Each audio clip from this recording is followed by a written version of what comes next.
오늘 말씀드릴 제목은 성령님이 주인이 되시는 삶. 네. 여러분 제자들이요 공생의 기간 동안 예수님을 따라다녔잖아요, 그렇죠? 3년 반을 예수님을 따라다니고 예수님과 함께 먹고 자고 그러고 같이 생활하면서 예수님의 말씀도 듣고 예수님께서 공생의 기간 동안에 정말 엄청난 기적과 그렇죠? 표적과 이적들을 많이 나타내셨잖아요. 많은 사람을 고치고 귀신도 쫓아내고 이런 것들을 다 봤잖아요. 그죠? 예수님한테 가르침도 받고 예수님의 행하신 모든 것들을 눈앞에서 보고 또 배우고 그랬는데도 불구하고 그들이 그 제자들이 예수님께서 십자가에 돌아가셨을 때 그죠? 다 뭐요? 겁쟁이가 돼서 다 뿔뿔이 예수님을 떠나버리고 그죠?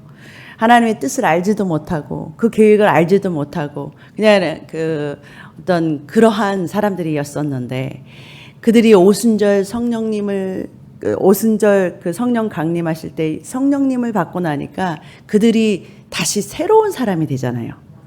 그들이 예수님과 함께 있었을 때는 그들이 예수님께서 하신 말씀을 다 이해하지 못했다고 예수님 말씀하세요. 마태복음 13장 13절에 보니까 예수님께서 뭐라고 말씀하시냐면 그들이 보아도 보지 못하며 들어도 듣지 못하며 깨닫지 못함이라 이렇게 말씀하시거든요. 이 말씀이 이사야서에 기록되어 있는데 이사야서의 예언이 그들에게 이루었느니 일렀으되 너희가 듣기는 들어도 깨닫지 못할 것이요 보기는 보아도 알지 못하리라 그래요. 그러니까 그들이 듣고 있으면서도 하나님 말씀을 들었음에도 예수님을 보면서도 그들이 보아도 들어도 이 하나님의 말씀이 깨달아지지도 않고 알아지지도 않는 거예요. 그런데 고린도전서 2장 9절 10절에 보니까 뭐라고 말씀하세요? 기록된 바 하나님이 자기를 사랑하는 자들을 위하여 예비하신 모든 것은 눈으로 보지 못하고 귀로 듣지 못하고 사람의 마음으로 생각하지도 못하였다 함과 같으니라. 사람의 생각으로는 사람의 마음으로는 하나님의 생각을 하나님의 마음을 알 수도 이해하지도 못해요. 깨닫지 못한다는 거예요. 여러분 성경은 하나님이 쓰신 거예요. 하나님이 쓰신 글이에요. 여러분 하나님의 글을요 인간이 어떻게 이해해요? 피조물이잖아요. 하나님은 하나님이시고 여러분 사람과 강아지도요 같은 피조물이지만요 강아지가 사람을 다 언더스탠드 못해요. 서로 이해가 안 돼요. 깊은 커뮤니케이션이 안 돼요. 하물며 같은 피조물끼리도 그런데 하나님과 우리를 비교해 본다면 하나님의 마음을 우리가 어떻게 알아요? 거기다가 하나님이 쓰신 그 성경에 대해서 우리가 알 수 있다? 불가능하죠 사실은. 몰라요. 보아도 보지 못하고 여러분 읽어도요 여러분 깨닫지 못한다라는 거예요. 읽어도 깨닫지 못하고 보아도 보지 못하는 거예요. 그런데 여기에 놀라운 비밀이 있는 게 고린도전서 2장 10절에 뭐냐면은 고린도전서 2장 10절 같이 읽겠습니다. 오직 하나님이 성령으로 이것을 우리에게 보이셨으니 성령은 모든 것 곧 하나님의 깊은 것까지도 통달하시느니라. 아멘. 오직 성령님으로만 이것들을 우리에게 가르치셨다라는 거예요. 볼 수 있게 들을 수 있게 하신 것이 바로 오직 성령님으로만 우리가 알 수 있게 했다는 성령님으로만 깨달을 수 있게 하셨다라는 거예요. 왜냐하면 성령님을 통해서만 우리가 알 수 있게 해주셨다라는 거예요. 왜냐하면 그런데 여러분 오순절 성령 강림 이후에 성령님이 바깥에서 역사하셨던 성령님께서 여러분 구약의 성령님이 역사하시지 않았던 건 아니에요. 역사하셨어요. 그 구약 성경을 보면은 많은 이 성경에 나오는 그들을 통해서 성령님께서 계속 운행하셨고 일하셨던 것들이 나와요.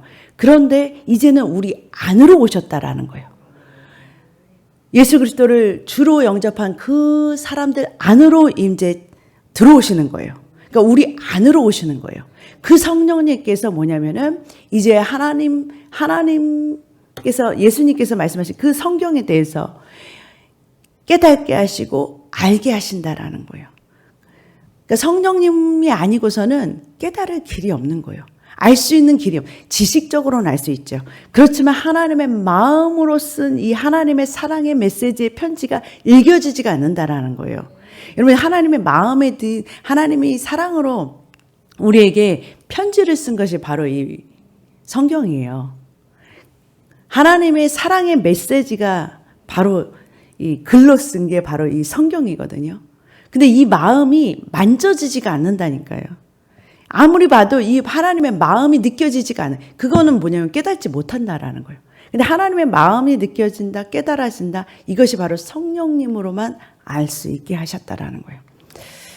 요한복음 16장 12절에 예수님이 이렇게 말씀하세요. 제자들을 가르치면서도 예수님이 그렇게 말씀하세요. 내가 너희에게 아직 이를 것이 많은데, 가르쳐줄 것이 너무 많은데 지금은 너희가 감당하지 못하리니 13절 그러나 진리의 성령이 오시면 성령님이 오시면 그가 모든 진리 가운데로 너희를 인도하신다 그래요. 그러면 가르쳐 주신다는 거예요. 진리를 가르쳐 주실 것이다. 진리가 무엇인지 너희에게 가르쳐 주시고 너희를 인도해 주시기 위해서 오신다 그래요. 13절에 또 그리고 그가 너에게 알려주시고 또 그거를 가르쳐 주시겠다라는 거예요. 여러분 보혜사 성령님은요.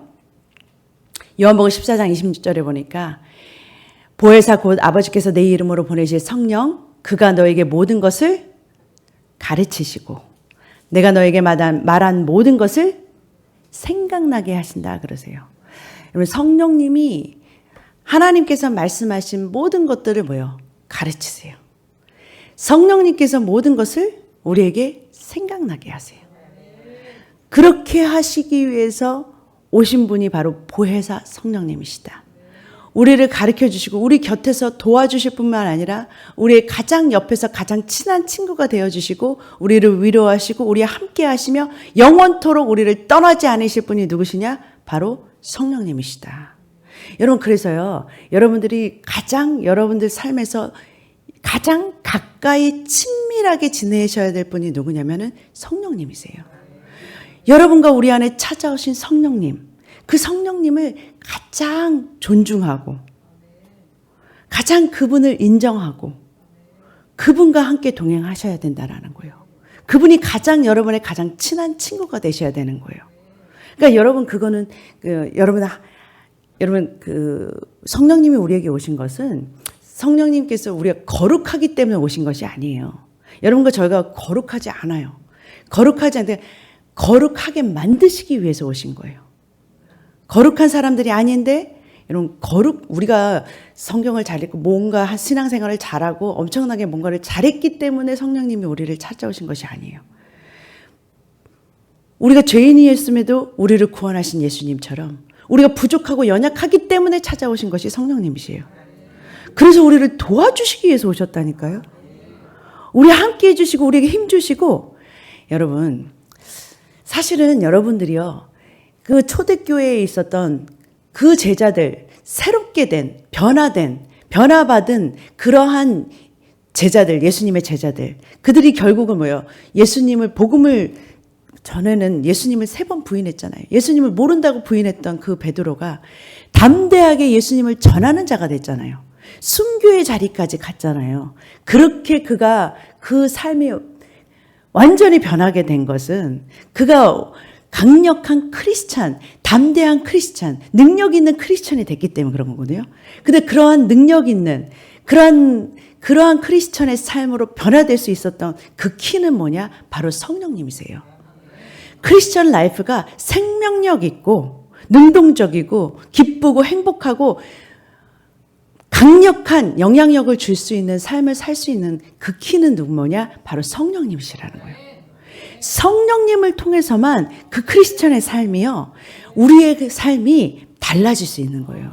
변화할 수 있는 거예요. 왜냐하면 성령님은 우리를 거룩하게 하시기 위해서 능력 주시기 위해서 오셨다고 말할 거예요. 에베소서 3장 16절에 보니까 그의 성령으로 말미암아 너의 속사람을 능력으로 강건하게 하시고 우리의 속사람을 능력 있게 강건하게 하시기 위해서 오신 것이 성령님이라는 거예요. 데살로니가 2장 13절에 보니까 성령의 거룩하게 하신가. 성령이 우리를 거룩하게 만들어 가시는 거예요. 죄를 떠나게 만드세요. 죄를 멀리하게 만드세요. 세상과 멀리하게 만드세요. 그것이 바로 뭐냐? 성령님이 우리 안에서 일하시는 거예요. 그렇게 하시기 위해서 성령님이 찾아오신 거예요. 그러니까 여러분, 성령님을 빼고서 여러분들이 크리스천의 그리스도인의 삶을 산다? 종교적인 생활만 하는 거예요. 성령님 없이 그냥 내가 어떤 행위로, 나의 어떠함으로 어떤 종교와 율법을 지킴으로 인해 가지고서 성경에서 나온 그런 하라 하지 마라 어떤 그런 것들을 지킴으로 인해서 내가 거룩하게 된다고 생각하는 자체가 사실은 하나님한테 멀리 떨어지고 율법적인 종교적인 생활을 하는 거예요. 사실은 크리스천 라이프는요, 성령님과 더욱더 친밀해지면서 성령님이 가르쳐 주시는 하나님의 마음을 점점 알아가는 거예요. 하나님이 누구신지를 성령님을 통해서 진짜 알아가는 거예요. 인격적이신 성령님과 친해지면서, 여러분 인격은 뭐냐면요, 서로 대화할 수 있다라는 거예요. 인격체라는 거는요, 서로 대화할 수 있다라는 거예요. 감정을 나눌 수 있는 거예요. 서로 생각을 교환하는 거예요. 그게 뭐예요? 성령님도 생각이 가지시고 계셨고, 성령님도 감정을 가지시고 계고, 그리고 우리의 말을 듣고 계세요. 또 우리에게 말씀을 전달해 주세요. 그런 하나님과 뭐예요? 관계하는 것이다. 그게 바로 성령의 교통하심과 그래요. 하나 성령님과 펠로우십, 친밀하게 지내는 거예요. 그걸 통해서 뭐예요? 여러분, 성령님과 교통함으로 인해서 우리가 속사람이 자라나게 돼요. 하나님을 알면 알수록 여러분 성령의 말씀이요, 지식이 아닌 여러분 마음으로 하나님의 마음이 깨달아질수록 하나님의 사랑이 알면 알수록 여러분들이 자라나가게 돼요. 여러분 속사람이 자라나가고, 속사람이 결국은 뭐예요? 영원으로 가는 거거든요. 겉사람은 버리고 갈 거 아니에요. 이 겉에 보이는 거죽댕이인 이 겉사람은 버리고 가는데, 거듭난 속사람이 계속 자라난단 말이에요. 자라나가요. 죽을 때까지 계속 자라나가요. 다른 말로 말하면 성화되는 거죠. 그런데 있던 어떤 그런 변화가 어디서 오냐? 성령님으로만 온다라는 거예요. 성령님이 우리를 자라게 하셔요. 그러니까 여러분, 성령님을 통해서만 우리가 자라게 하신다. 여러분, 성령님이 아니고서는요, 그러니까 우리가 능동적이고 힘 있는 그러한 교회가 될 수 없고, 그러한 능력 있는 삶을 살 수 없는데, 우리 안에 성령님이 이미 찾아오셨다라는 거예요. 그러한 성령님이 우리 안에 오셨어요, 이미. 그럼에도 불구하고 왜 성령님께서 우리의 삶에서 나타나시지 못하느냐? 그거는 우리가 성령님을 주인으로 사는 삶을 살지 않기 때문에 그래요. 성령님에게 우리의 삶을 내어드리지 않기 때문에 그러는 거예요.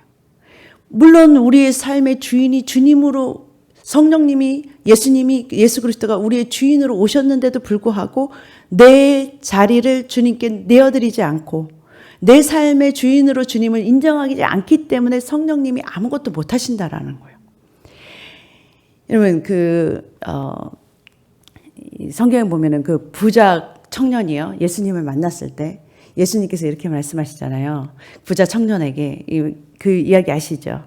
부자 청년에게 이 스토리 아시잖아요. 거기서 예수님이 이런 말씀하시잖아요. 부자가 하늘나라에 들어가기보다 낙타가 바늘기로 들어가는 게 더 쉽다 그러죠. 그만큼 뭐예요? 부자가 하나님의 나라에 들어가기 힘들다 그러는 거잖아요. 왜냐하면 돈을 더 사랑하기 때문에. 그런데 또 이렇게 말씀하세요. 사람으로는 할 수 없으되 하나님으로는 다 할 수 있느니라 그래요.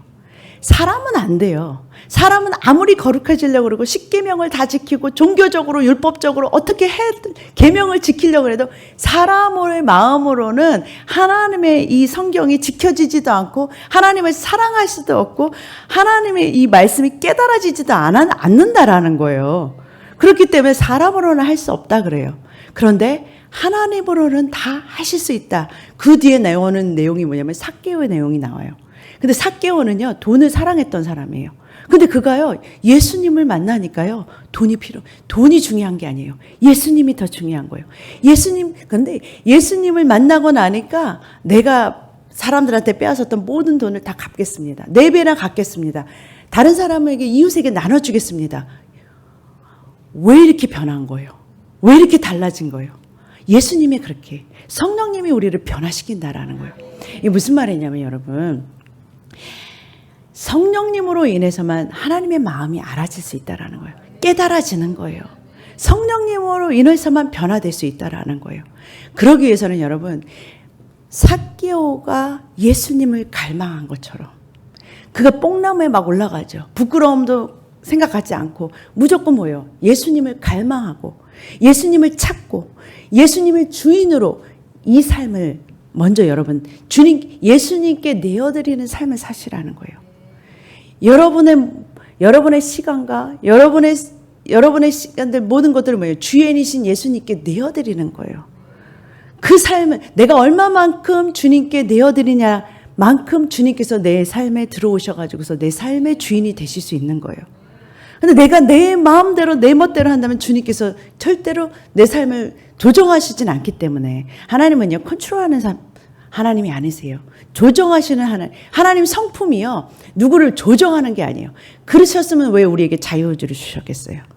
하나님 자유의지로 하나님을 선택하기를 원하세요. 내어드리기 우리가 willingly 하나님 내가 자원해서 하나님한테 내 삶을 내어드리기를 원하시는 거지 빼앗으려고 그러잖아요. 도둑질하시지 않거든요. 마귀가 우리의 삶을 도둑질하죠. 우리를 훔치죠.